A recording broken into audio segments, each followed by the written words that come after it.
We have some breaking news that we want to get to. A 21-year-old man is in police custody following last night's mass shooting during the Bacchus parade on the Uptown parade route. One man was killed and 4 others hurt in the gunfire. NOPD's superintendent gave an update on the investigation just a few minutes ago. Today we were able to secure an arrest warrant for Mansour Mboji, the young man that was arrested last night for illegal carrying a weapon on parade. But earlier today we secured an arrest warrant for second-degree murder in the shooting last night that took place in the 1600 block of Terpsichore.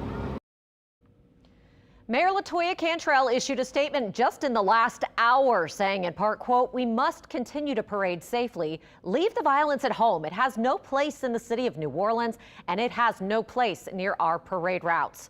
Now, Paul Murphy reports parade goers called the shooting heartbreaking and a sad sign of the times. It was a mass shooting just steps from the New Orleans parade route as the crew of Bacchus rolled down St. Charles Avenue.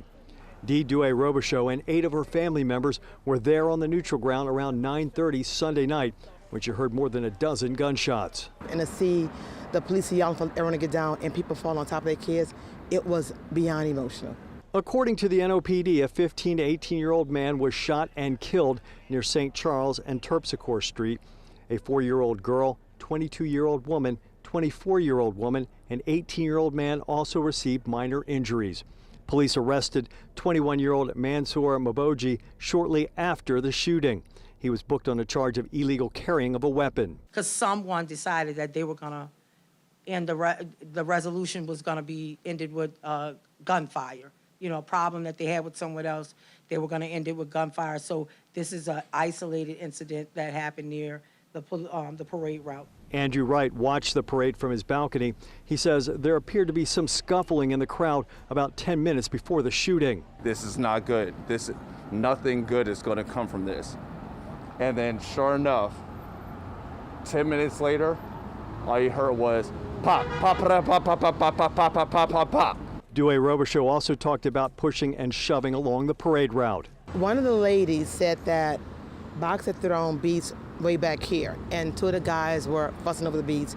And while they're fussing, one of the guys told him, "You're gonna let him handle you like that?" Lula's manager, Ed Harris, says parade goers ran into his restaurant looking for cover. I would say we had about 100 to 200 people that rushed in immediately before we were able to man the doors and kind of stave that off. But people were running in every direction, just trying to get out of the way. Police say they did not receive any reports of problems on that stretch of St. Charles prior to the shooting. According to the NOPD, the shooting investigation is active and ongoing. Police say so far this carnival season, they've confiscated 112 weapons in and around Mardi Gras events in New Orleans. Paul Murphy, Eyewitness News. All right, thank you, Paul. Now, as we've mentioned, police have now secured an arrest warrant for second-degree murder in the case. That suspect is already in custody. The NOPD is asking anyone who sees someone along the parade route with a gun to report it immediately to the nearest officer.